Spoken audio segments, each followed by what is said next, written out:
Imagine you wake up one morning. Nothing unusual. Coffee, alarm, same routine. But on your kitchen table, there's a card, black, heavy, no name on it. Just a single line engraved in gold. No limit, no consequences. You pick it up. And that's where this story begins. Because what happens next? The things you buy, the life you build, the person you slowly become is exactly what we're going to follow together. This is the story of what infinite money actually does to a person. Not what you think it does, what it actually does. And by the end of this video, you might realize something uncomfortable about yourself. Let's start from the beginning. The first thing you do is test it. Obviously, you go to the nearest store, pick up something small, a coffee maybe, swipe the card, approved. Okay, that could be anything. You try again, something bigger, a jacket you've been eyeing for months, approved. Your hands are shaking a little now. You take a breath and you do what any rational person would do. You go back to the store and you buy everything. The TV, the shoes, the bag, 3 of the same bag actually, just in case. And here's the thing. In that moment, it feels incredible. Like a weight you didn't even know you were carrying, just lifted off your shoulders. Sound familiar? Because most people, if they're honest, would do exactly the same thing on day 1. Not because they're stupid, because for the first time in their life, they don't have to choose. By day 3, the small stuff isn't exciting anymore. That's the thing no one tells you about money. The first hit is always the strongest. So you go bigger. New apartment, top floor, city view, marble countertops, a fridge that costs more than most people's cars. You change how you dress. Not flashy, just better. You walk differently now, talk differently, people treat you differently. And you start noticing something strange.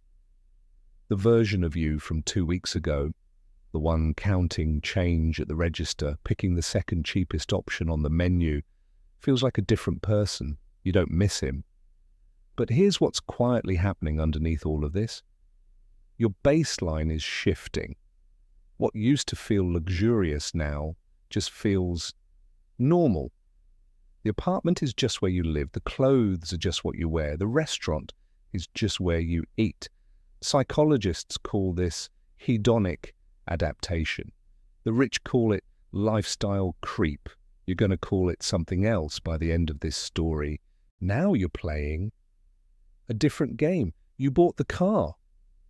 Not because you needed it, you live 5 minutes from everything, but because of how people look at you when you pull up. You bought the watch. Not to check the time, to be the kind of person who wears that watch.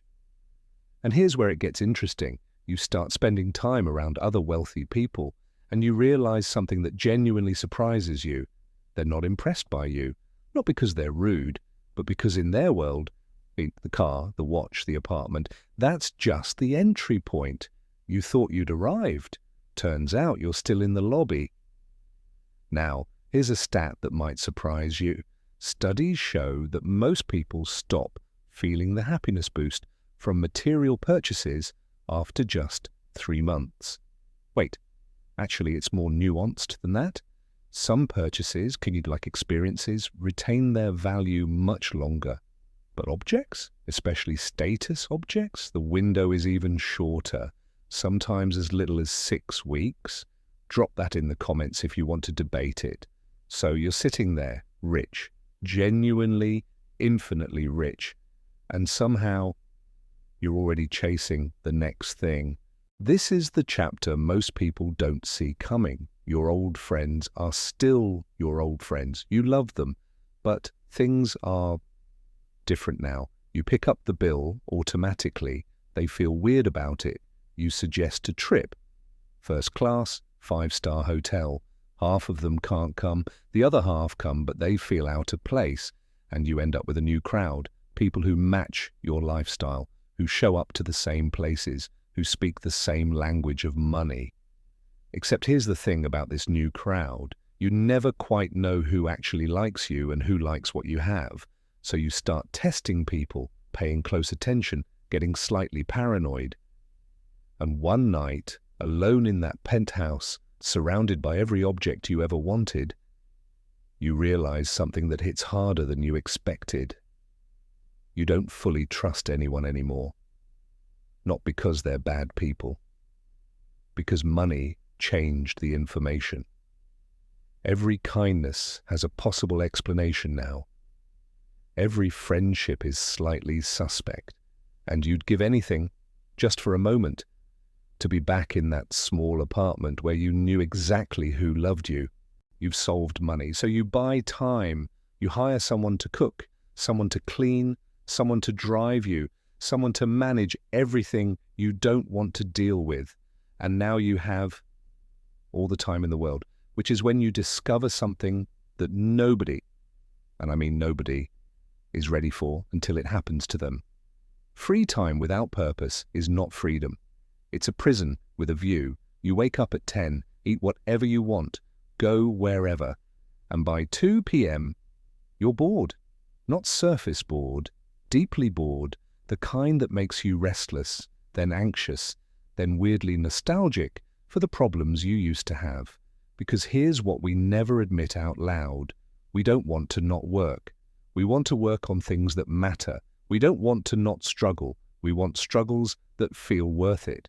And the card, as infinite as it is, cannot buy you a reason to get out of bed.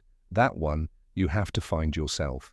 So you do what every person with infinite money eventually does. You start building something, not because you need to, because you need to. A company, maybe, a project, something that requires your full attention, something that can fail.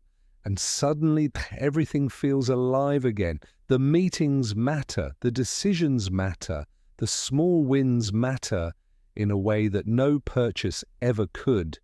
And you realize you've just discovered what wealthy people figured out centuries ago.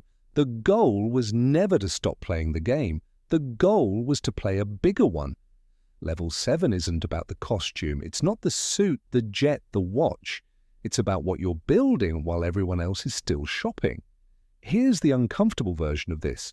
You didn't need infinite money to get here. You just needed to stop spending your finite resources on things that were never going to fill the gap.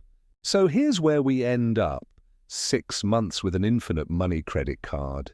You upgraded everything, lost some people, found your purpose, built something real, and one morning, you're back at your kitchen table, different apartment, different life, but same you. And on the table in front of you, there's that card again, black, heavy, no limit, no consequences. And this time, you don't even pick it up, because you finally understand something that took 6 months and infinite money to learn. The card was never the point. The question was always, who are you when there's nothing left to want? That's the hidden rule of wealth that nobody talks about. Now, I want to know something. What's the first thing you would have bought? Drop it in the comments, no judgment. And if you got to that answer honestly, you already know something about yourself that most people spend a lifetime avoiding.